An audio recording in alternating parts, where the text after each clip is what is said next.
So, next to the stage, we have David Sjunnesson, Design Director at IDEO. David is an award-winning designer who holds awards from Cannes, Lion, and South by Southwest. Please give a big round of applause for David.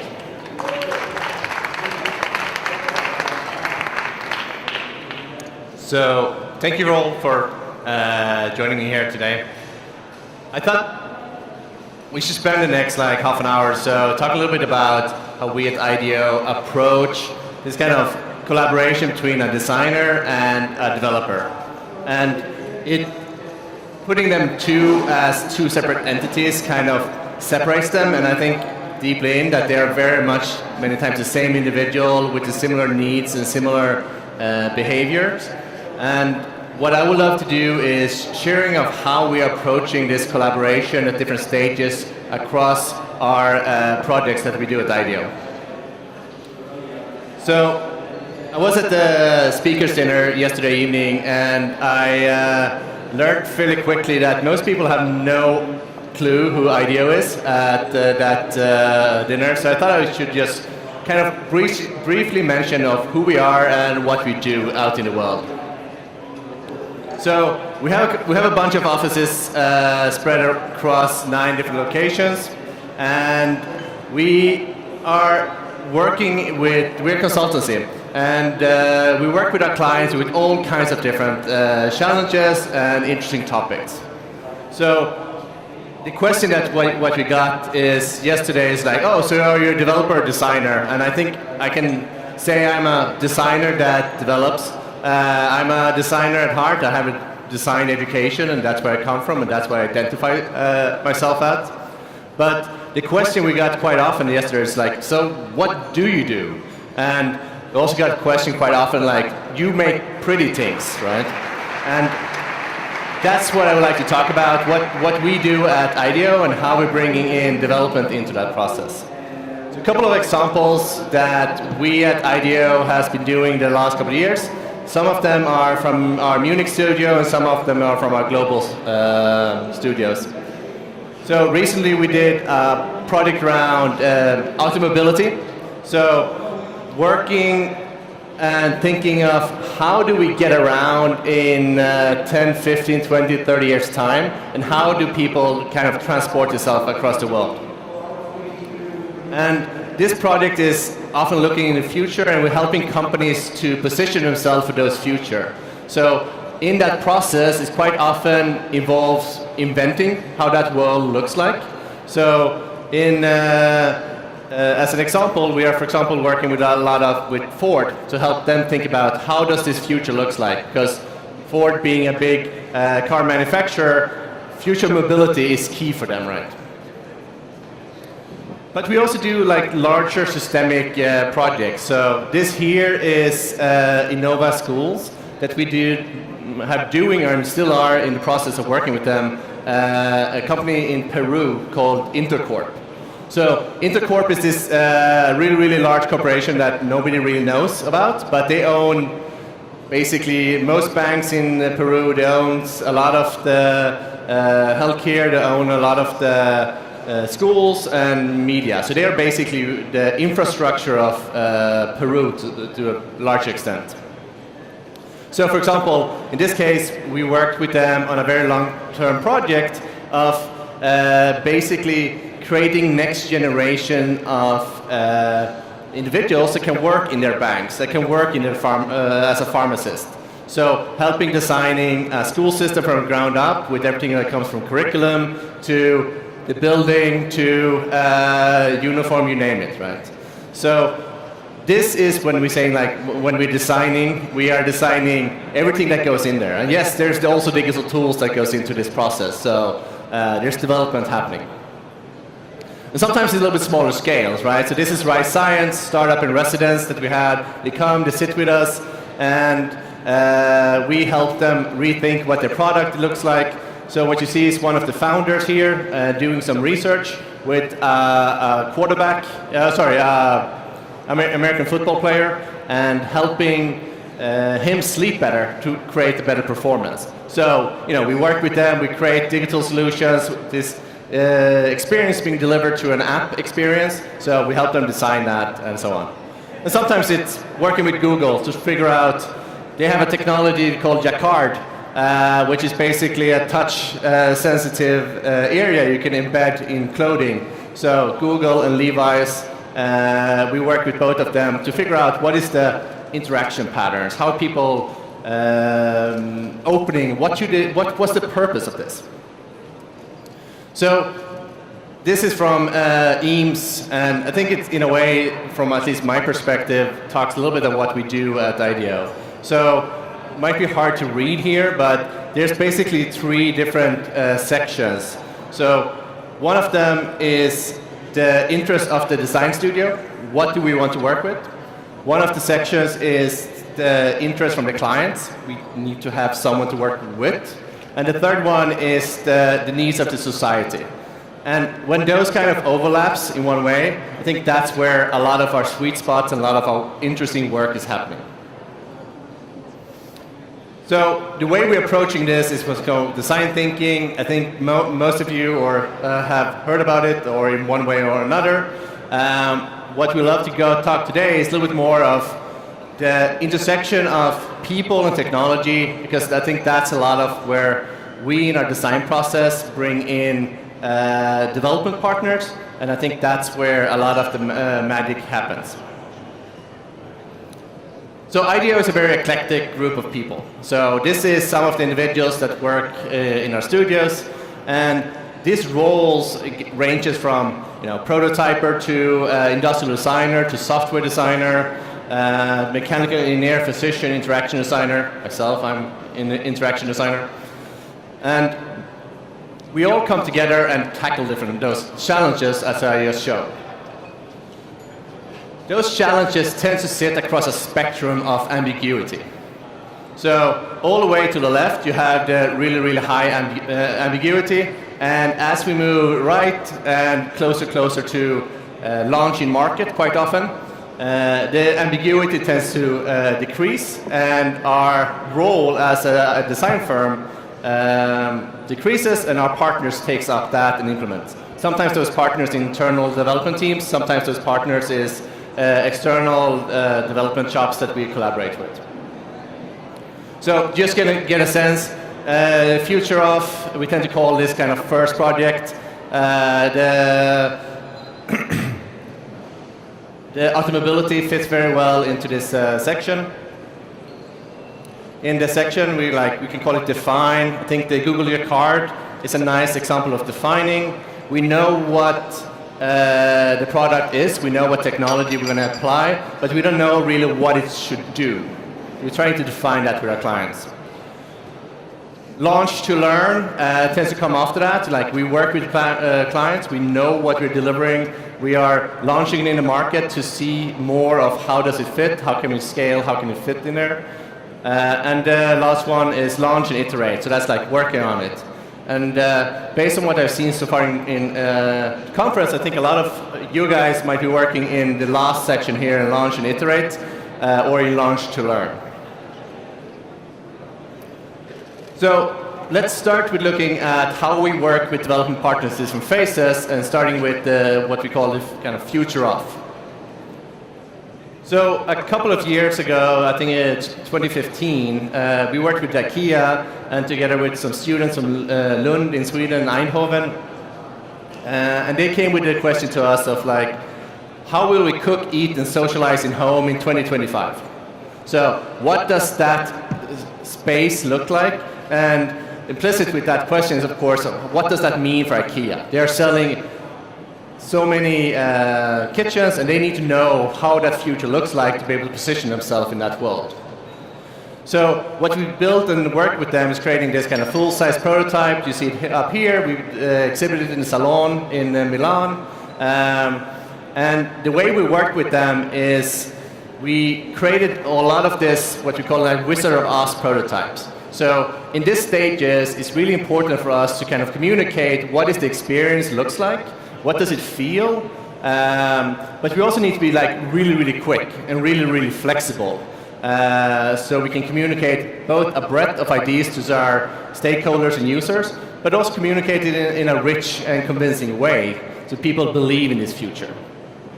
So the role of the developer and designer is what we tend to call a creative technologist. It's all about hacking stuff together. Whatever you can use that works, it's all about communication. It's not scalable. If this breaks in 5 minutes, that's fine. It's all about just getting the message through. But the team that we put together could look, for example, like this here. You know, you have some interaction designer, some communication designer, both of kind of figure out what this future looks like. Many times maybe have a data scientist in the team to help push that thinking and bring in their knowledge of where that world is going into these experiences. We have a design researcher to kind of help making sense of how does this world look like. We go out and interview people in their homes, and we're helping project that future 10, 15, 20 years out. But to be honest, the process looks quite like this here, right? It's messy. There's a lot of kind of going back and forth. There's a lot of things like trying it out, testing, throwing it away. And this, with our experience, many times we have a really hard time working with a development partner here. And many times when we have a conversation with our development partners, for example, they want to know if it's a house they're going to be building or a car. Or if it should have a screen, or if it should completely physical interaction. Is it a service model, or is it an app? Right? This is questions that we don't have in these stages, and what we tend to do is bring a lot of our internal software designers, creative technologists that are very used to those questions and this ambiguity, and we work with them. Taking the next step into the next kind of phase of type of projects, we have what we call define. So this is often closer connected today. So think about it, this is products going to launch in 3 years, 5 years out. And the partners that we can bring in and collaborate is much more related. There's actually a timeline. We know how the technology will look like or could look like in 3 years' time. So we have a much more opportunity to have those discussions. So as an abstracted example of what a project like that typically looks like is, I think you all know this type of product. You have an app and you have a connected smart thing to it. And they need to communicate with each other and they need to work together. So we do a lot of this type of work, for example, in the medical devices, where you have maybe a hardware device that measures some kind of biometric, and you have a consumer app that visualizes it in one way or another. So the team that we start putting together to accommodate that is, in a way, looking fairly similar as the previous one. So we have our communication designer, we have interaction, we have a design researcher, but we are bringing in the software engineer in this process. And the reason why we're bringing in the software engineer here is we want to start building in empathy for the users in an early stage. So having that empathy for the user really, really helps making the decision further down the line and really knowing where that goes. So everyone joins in the field, we're sitting down in people's home, and we see how they store the medication in the cupboard. And building this kind of close relationship with end users for all different roles in the team. So this might be an external partner that we bring in and they join us in the field, or this is our internal dev team, or the clients have their dev team. Everyone goes out and we start building this empathy so we really truly understand who are we designing for, why are we doing this? And then that shared vision helps develop the constraints and guardrails, and so in the later stage a detailed specification. So this cross-functional team of specialists and generalists comes together to start delivering this. Process still fairly messy. An example of some of the activities that we might be doing with our development partners in this case is, for example, as you see here, is we, in an early stage to support our research, we decided that, okay, it's really important that we gather real biometric data from our users. So when we replay that data back to them in our later stage testing, they can actually find themselves. They can see their own data. They can see why they slept badly, right? So we created a quick prototype in like with some web front-end network that sent out to 50 potential users. They gather their data, and then we were able to show that back to them in a really rich way. So when we visit them 3 months later, when we are towards the end of the project, we brought really high fidelity prototypes that they can explore their own thing. So we built code in Swift and Xcode to interact with. We had sketches made in Sketch to kind of visualize the concept. And we just have simple click-throughs in Flinter, for example.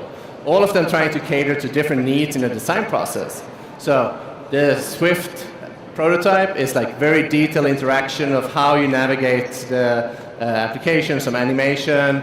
The overall visual language is coming from Sketch, and then the more details kind of flow throughout the app is Flinto.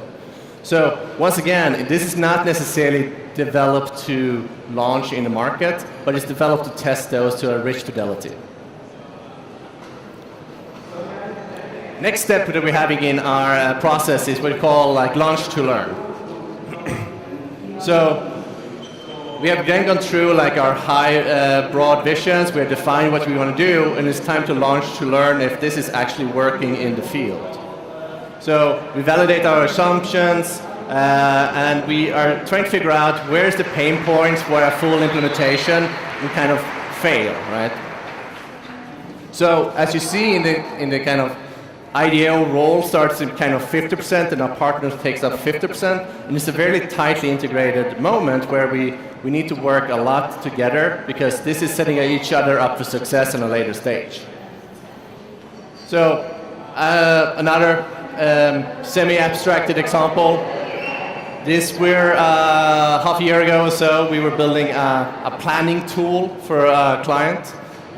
So think about it as a tool where you should be able to plan out the physical product, and it should need to live on your phone, need to live on desktop, on tablets, the usual kind of web front-end devices.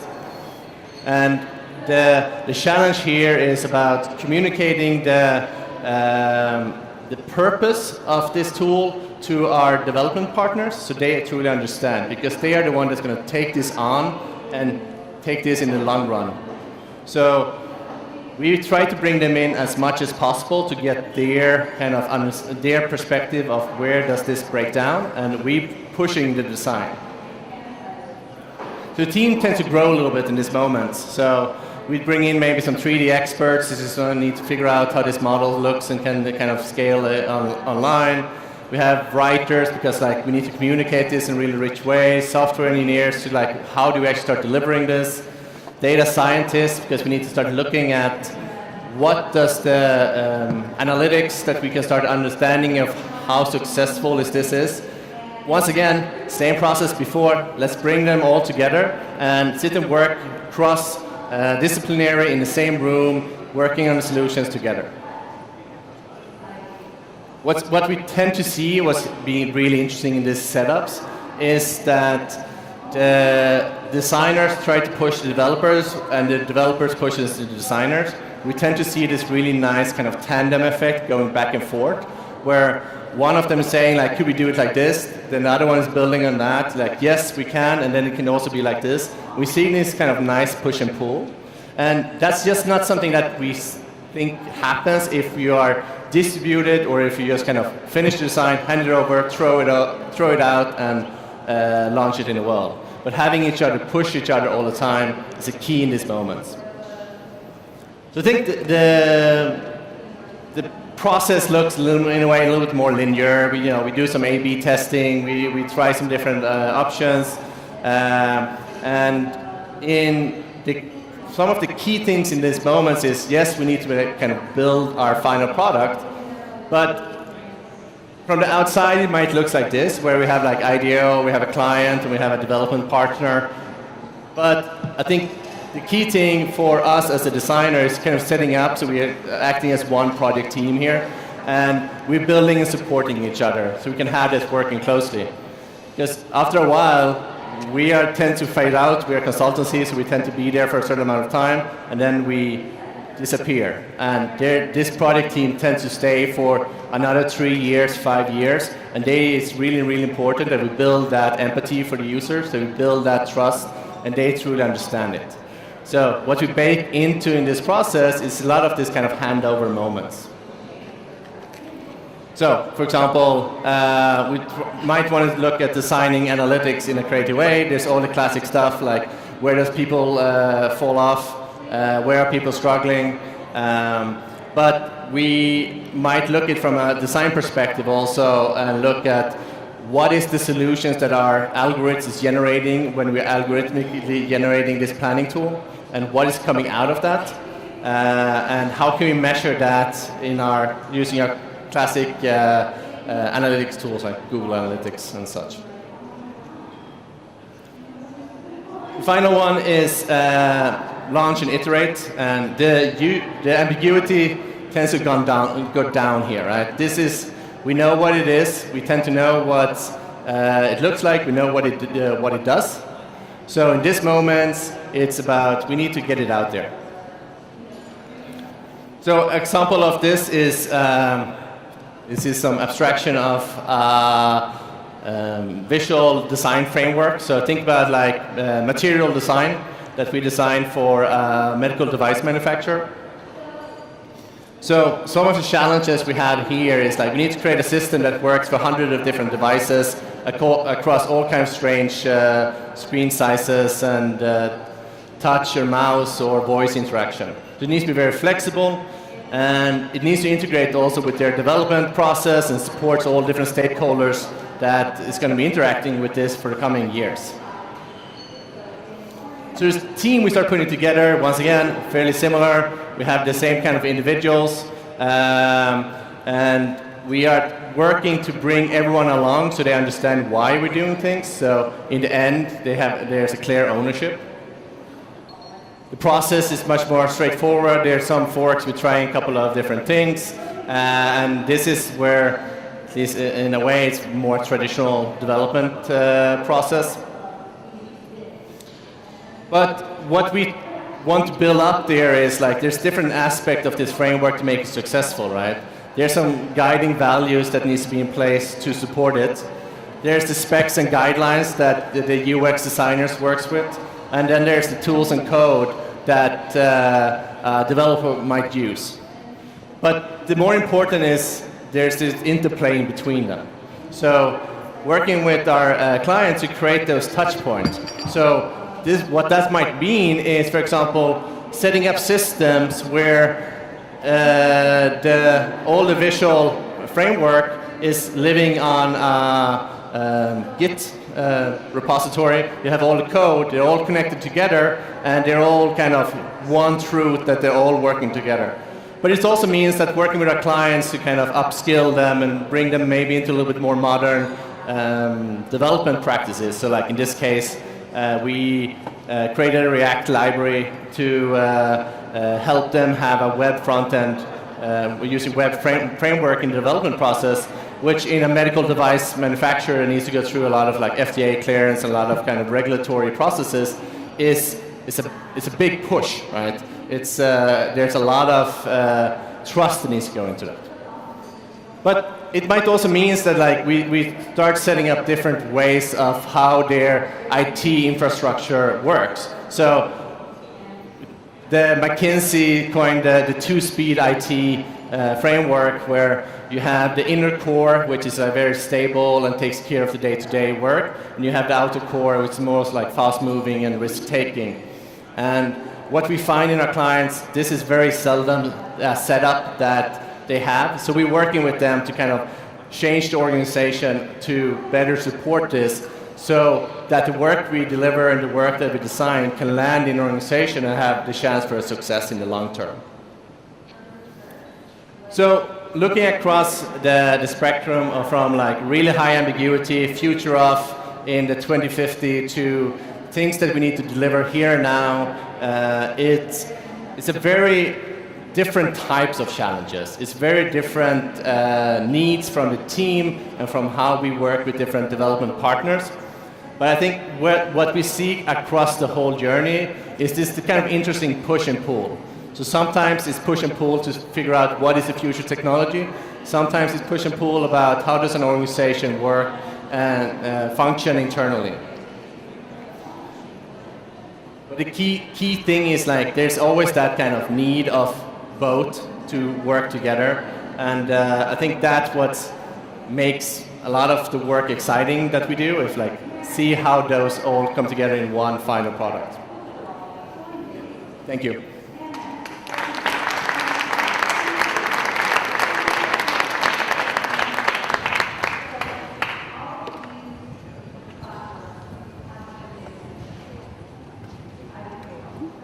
Thank you very much.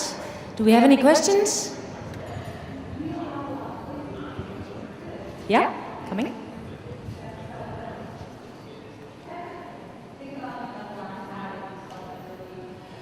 Hi, just out of interest for in terms of your clients, do you have a lot of clients asking now for IoT solutions, IoT designs? So IoT in general, there's IoT products. This is quite often a question. I think what the clients tend to ask about is both what does that product looks like and how does it function, and we help define how that space looks like and how that product behaves. And I think in the last years, those requests is fairly common. Like we get them, we always have some kind of IoT product. It's also kind of the nature of everything has a little bit IoT in it when you look at it, like zooming out a little bit. So yeah, they're always part of it. So there's some growth you can see over the last years for these requests. Yeah, it's in every request. I think a lot of the requests that we're getting is our clients asking, sitting in maybe 3 to 5 years out. So we've seen this growth from quite many years back, and I think we start seeing a lot of them hitting the market over the last years. So we tend to work a little bit before that, before it hits the market. Thanks.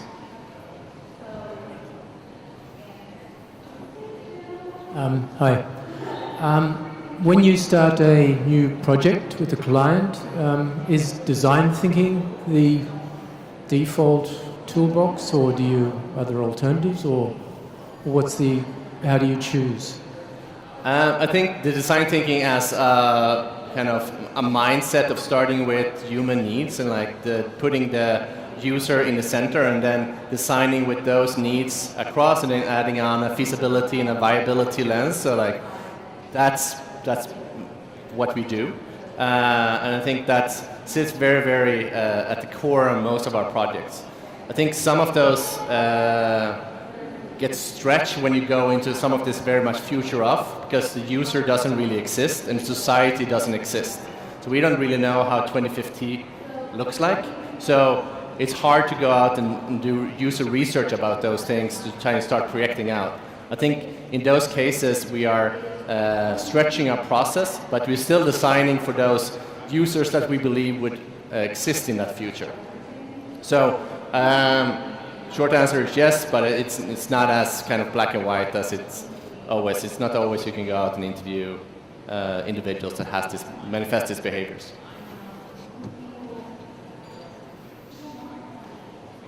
Any other questions? Yeah. Thank you for the talk first. So in the interest of the members of the audience that are maybe less familiar with the process and that are more coming from the startup world, when described like this, and I've had also conversations with people, it seems like overwhelming, like what, I need to do all of this to launch one product or service and so on. Could you also maybe mention or describe alternative approaches, or let's say tailored versions of this approach where you can actually fast track this without losing on quality in the deliverable? I think we work with a lot of startups, and I think the speed that you can work to get something to market and iterate on the products, it can happen. This doesn't need to happen over 10 years time, right, as this might look like. But the fundamental of what you're talking about, going out and talking with individuals, it can't be as simple as you spending one day doing it. and you bringing some of those learnings back, and then you layer on, and then you work in a very iterative process over and over again. So it doesn't need to be a monumental kind of journey you go on for like 5 years or 10 years or whatever it is. It can be something that's happening in 1 day, a week, 2 weeks, much quicker and rapid processes. So I think it's the general idea of different disciplines coming together, anchor it in clear user needs and a clear research, and then designing for those. I think that can happen very, very quickly. So it could be from a startup, very much. Perfect. We've got 5 more minutes. Any questions left? Any takers? No? Well, then with that, I would say thank you very much, David, and please give a round of applause.